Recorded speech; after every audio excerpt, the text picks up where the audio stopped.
ہماری خوش نصیبی ہے، خوش قسمتی ہے پاکستان کا ایک بڑا ممتاز اور نمایاں نام، اور وہ نام ایسا ہے کہ جو لوگ زبان سے، ادب سے، تہذیب سے، اپنی تاریخ سے، اپنے کلچر سے، اسی طریقے سے ان اقدار اور روایات سے جو ہماری مٹی میں پیدا ہوئی ہیں کسی بھی درجے تعلق رکھتے ہیں، وہ ان کی شخصیت سے نہ صرف یہ کہ واقف ہیں بلکہ ان سے استفادہ بھی کرتے رہتے ہیں۔ پاکستان کو عالمی سطح پر انہوں نے مختلف چیزوں میں نہ صرف یہ کہ روشناس کروایا، پاکستان کے اندر بھی خواتین کے حقوق ہوں، لوگوں کے اندر اردو زبان کو عام کرنا ہو، اور سب سے آگے بڑھ کے اخلاقی تربیت اور تعلیم اور ہمارا تہذیبی رچاؤ اس کو برقرار رکھنا ہو، سب کو انہوں نے آگے بڑھایا۔ میری خوش قسمتی ہے، ہم سب کی خوش قسمتی ہے، امریکہ تشریف لائی ہوئی تھیں، ہم نے دعوت دی کہ گاندھی سینٹر تشریف لائیے۔ جناب ڈاکٹر عارفہ سید صاحبہ، السلام علیکم ڈاکٹر صاحبہ۔ وعلیکم السلام۔ خیر عافیت سے ہیں ڈاکٹر صاحبہ؟ آپ کے تعارف سے پہلے تو بالکل خیریت و عافیت سے تھی، لیکن آپ نے بہت فیاضی کی ہے، بہت شکریہ۔ نہیں، آپ کی عنایت ڈاکٹر صاحبہ، ہم سب لوگ بہت آپ سے استفادہ کرتے ہیں، اور بالخصوص آج کے زمانے میں جب یہ افراتفری کا ماحول ہے لوگوں کے ہاں، وہ بنیادی چیزیں کہ جن پر بات ہونی چاہیے، ہم یہ دیکھتے ہیں کہ پاکستانی میڈیا پہ بھی آپ ہی کی آواز سامنے آتی ہے۔ سب سے پہلے مجھے بتائیے گا کہ یہ ہم لوگوں سے کب تعارف ہوا آپ کا؟ غامدی صاحب کو آپ جانتی ہیں، جو کہ وہ لاہور میں رہے اور آپ کا بھی اٹھنا بیٹھنا لاہور میں رہا پوری زندگی، تو غامدی صاحب سے تعارف کب ہوا؟ کیا سوچتی ہیں ان کے بارے میں؟ کیا تاثرات ہیں؟ غامدی صاحب سے تعارف تو اگر سوچئے تو ایک خفیف سا تعارف، جب وہ گورنمنٹ کالج میں پڑھ رہے تھے۔ اچھا۔ وہ ایک صاحب علم اور صاحب حلم اور صاحب ذوق شخص ہے، تو پتہ یہ چلا کہ انگریزی پڑھتے ہیں اور فلسفے پہ بات کرتے ہیں۔ اچھا۔ تو دل خوش ہو گیا کہ ادب اور فلسفے پہ جب کوئی شخص بات کرتا ہے تو وہ اس بات کی دلالت کرتا ہے کہ وہ زندگی کو محبت سے سمجھ کے جینا چاہتا ہے۔ تو مجھے چونکہ زندگی خود بہت اچھی لگتی اور میں گناہ گار ہوں، مجھے دنیا بھی بہت اچھی لگتی ہے، کیونکہ اگر یہ دنیا نہ ہوتی تو زندگی کے معنی نہیں ہو سکتے تھے۔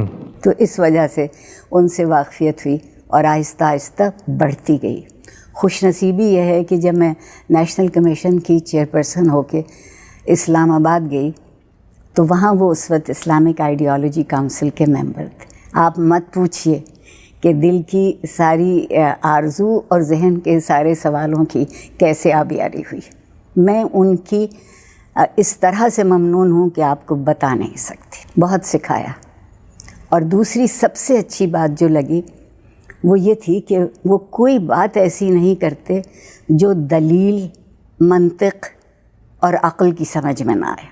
ہمارے عام طور پر یہ سمجھا گیا ہے کہ جب کبھی آپ اچھے فلسفے کی بات کریں، دین کی بات کریں، دین کے اندر جو مختلف مذاہب ہیں ان کی بات کریں یا اصول کی بات کریں، تو آپ کی طبیعت میں کھردرا پن، سختی ضرور ہونا چاہیے۔ غامدی صاحب نے اس تصور کو الٹ دیا، اور میرے جیسوں کو یہ یقین ہوا کہ اسلام پر اس سے اچھی بات روشن نہیں ہو سکتی تھی۔ سبحان اللہ۔ زندگی کی بات ہو، اور میں ایک اپنی جہالت میں ایک اور بات جانتی ہوں کہ آج ہمارے ہاں جو بذوم خود ہمارے خود کو مذہبی رہنما کہتے ہیں اور سیاسی رہنما بھی ہیں، انہوں نے ہمیں یہاں لا کے کھڑا کر دیا ہے کہ دین چند عادتوں اور چند رسوم کے دہرانے کا نام ہے۔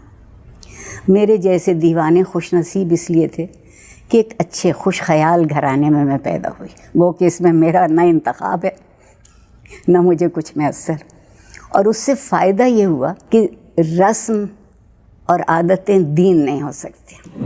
دین تو اصول ہیں، آپ دنیا کے کسی کونے میں رہیں، کوئی لباس پہنیں، کوئی غذا کھائیں، لیکن جب سوچیں تو اس کی بنیاد اصول پر ہو۔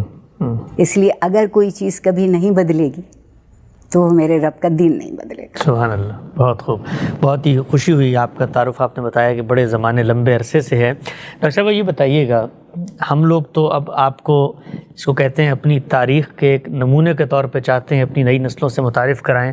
ہمارا پاکستان جو ہے، آپ نے تو اس کو بنتے دیکھا، اور اس کے بعد اس کے اندر جو جو تغیر اور سماجی تبدیلیاں آئیں اس پر بھی آپ کی بڑی گہری نظر ہے۔ ہم لوگ جو 90 کی دہائی میں انہوں نے شعور کی آنکھ کھولی، وہ پیچھے پلٹ کے دیکھتے ہیں تو ہمارا ملک بڑا تبدیل ہوا ہمیں نظر آتا ہے۔ یعنی پہلے کچھ بھی تھا کچھ نہ کچھ اقدار تھیں، کچھ نہ کچھ جس کو آپ کہتے ہیں اخلاقی بھلے دکھانے کے لیے ہوتا تھا، لیکن ہمیں نظر آتا تھا کہ گھر پہ مہمان آ گیا ہے تو امی کے کپڑوں کے نیچے جو بھی پیسے ہیں وہ بچے کو بھیج کے اس کی مہمان نوازی کریں گی، چائے بنے گی، گپ شپ ہوگی، ایک محبت، تحاد و تباہ، مل جل کے بیٹھنے کی ایک رسم نظر آتی تھی۔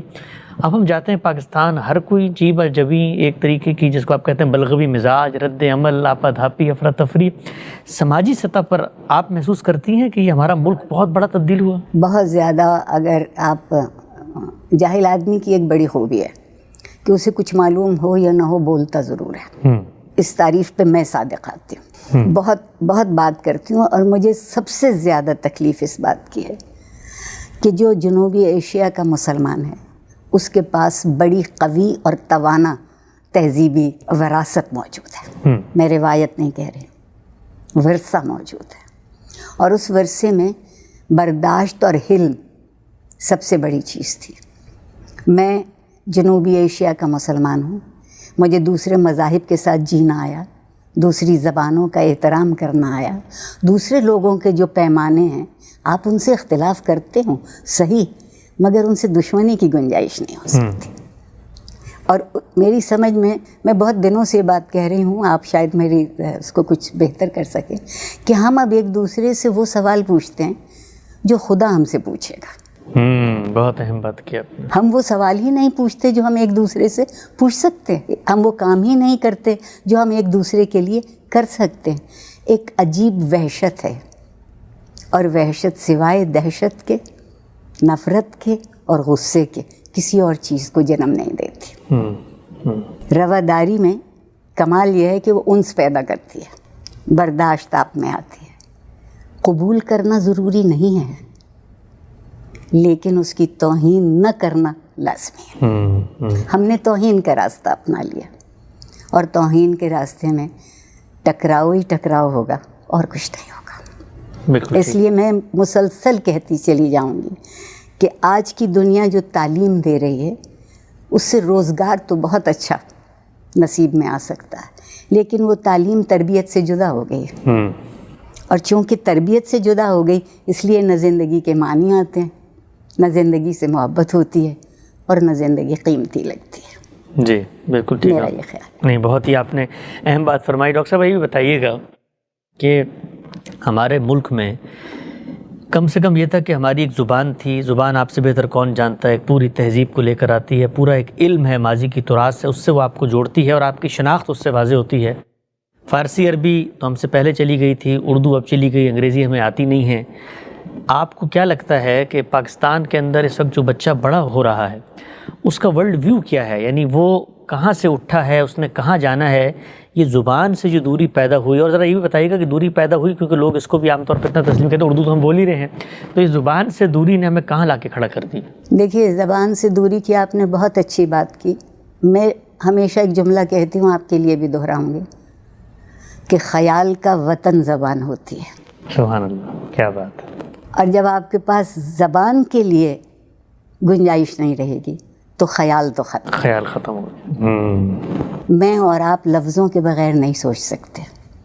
جب ہم سوچتے ہیں تو لفظ تصور ہوتا ہے، اور جب ہم بولتے ہیں تو لفظ پیکر ہوتا ہے۔ اب صورت یہ ہے کہ اگر تصور اچھا ہوگا تو پیکر بھی اچھا ہوگا، اور اگر تصور اچھا نہیں ہے تو پیکر کو بھول جائیے۔ افسوس یہ ہے کہ جس انگریزی کے ہم اتنے گن گاتے ہیں، اور آپ میری بغاوت دیکھیے، انگریزی کی کھاتی ہوں، اردو کی گن گاتی ہوں۔ اردو کے اس لیے گن گاتی ہوں کہ یہ وہ زبان ہے جس نے دوسری زبانوں کے صرف ادب اور لغت کو نہیں لیا، بلکہ وہ اثر جو معاشرے پر ہوتا ہے اس کی تاثیر اپنے اندر رکھی۔ تو جب آپ اردو بولتے ہیں تو آپ کو اندازہ ہوتا ہے کہ یہ ایک کسی خاص طبقے کی، ایک کسی فرقے کی، ایک کسی گروہ کی، کسی قوم کی زبان نہیں ہے، یہ ایک تہذیب کی زبان ہے۔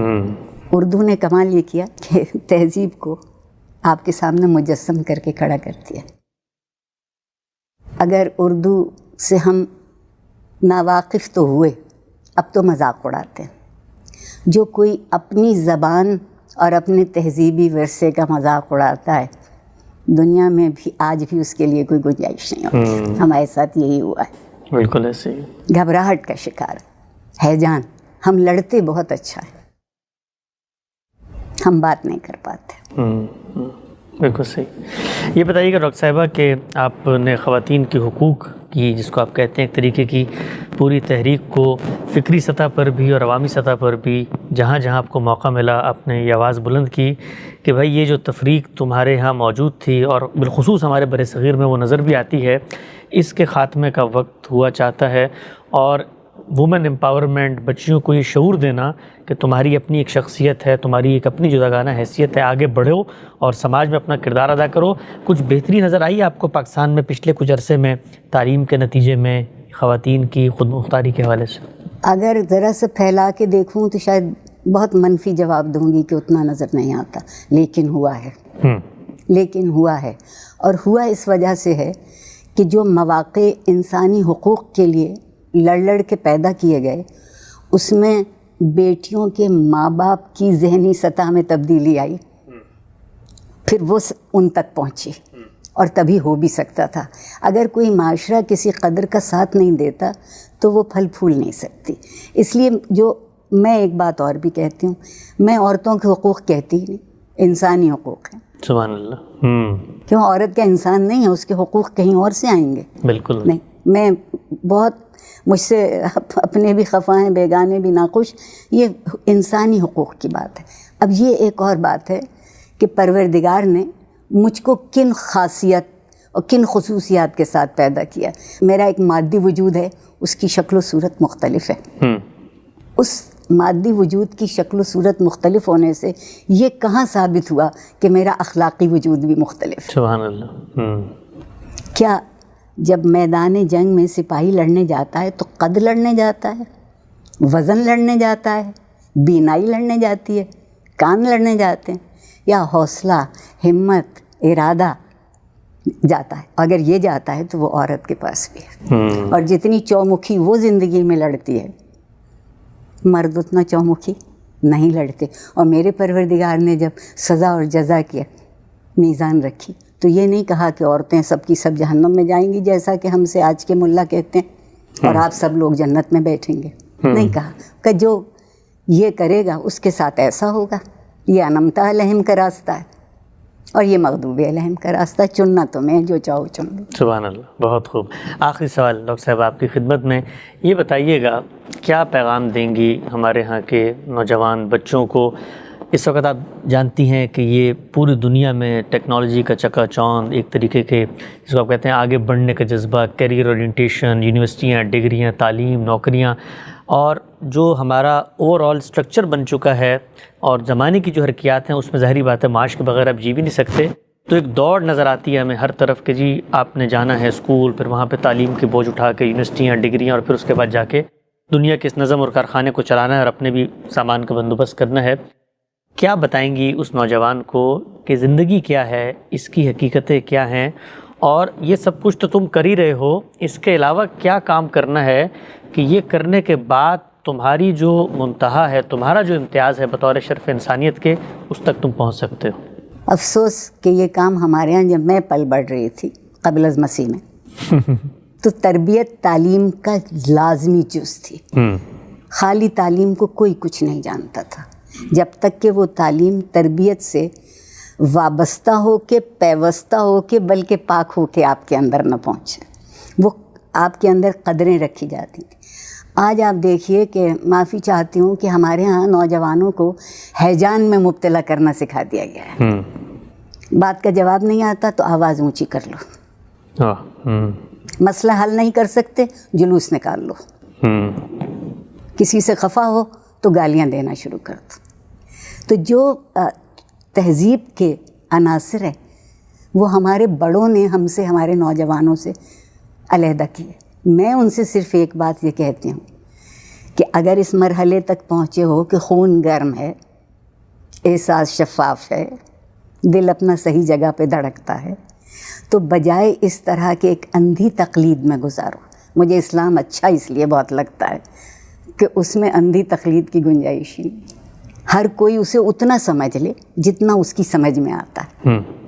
اگر وہ اتنا بھی سمجھ لے گا، میں آج کے نوجوان سے یہ کہتی ہوں، زندگی انعام ہے، سزا نہیں ہے۔ بہت سے لوگ زندگی کو سزا مانتے ہیں، میں زندگی کو انعام مانتی ہوں. کیا میری اوقات ہے اور مجھے زندہ رہنے کا موقع دیا جائے.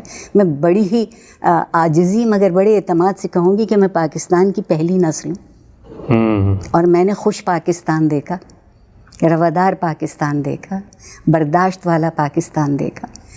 اور آج ہم نے یہ مٹا کے یہ سوچا ہے کہ ہم طاقتور ہو گئے. اگر طاقت صرف جسمانی طور پر زیر کرنے کا نام ہے، مادی طور پر پامال کرنے کا نام ہے، تو صرف پہلوانوں کی حکومت ہونی چاہیے. لیکن اگر زندگی عقل سے، احساس سے اور ایک مہذب رویوں سے، تہذیب کسی مشکل چیز کا نام نہیں ہے، تہذیب انتخاب کا نام ہے. قوت تمیز جو پروردگار نے ہم سے وعدہ کر لیا کہ ہم نے تمہیں دی ہے کہ تم امتیاز کر سکو، تو یہ میرے نوجوانوں کے لیے ناممکن نہیں ہے. اور ایک بات، پروفیسر قرار حسین صاحب کا آپ نے نام سنا ہوگا، ان کی ایک بات مجھے یاد آتی ہے کہ شخصیت پرست معاشرے بت پرست معاشرے ہوتے ہیں. سبحان اللہ. بس آپ بت پرستی سے بچ جائیے. بہت خوب ڈاکٹر صاحبہ، بہت ہی خوشی، مسرت اور تہنیت کا موقع ہے، آپ سے ہم کلام ہونے کا موقع ملا. آپ نے تشریف لائیں، ہماری نیک تمنائیں، دعائیں آپ کے ساتھ ہیں. اللہ تعالیٰ آپ کو آپ کے مشن میں کامیاب کرے. آپ کے وقت کا بہت شکریہ. آپ کا بھی ہے شکریہ، آپ نے مجھے بہت اعزاز دی. میرے لیے تو یہ ایک جس کو کہنا چاہیے ایسا لمحہ ہے جو ٹھہر گیا ہے. جزاک اللہ، بہت شکریہ.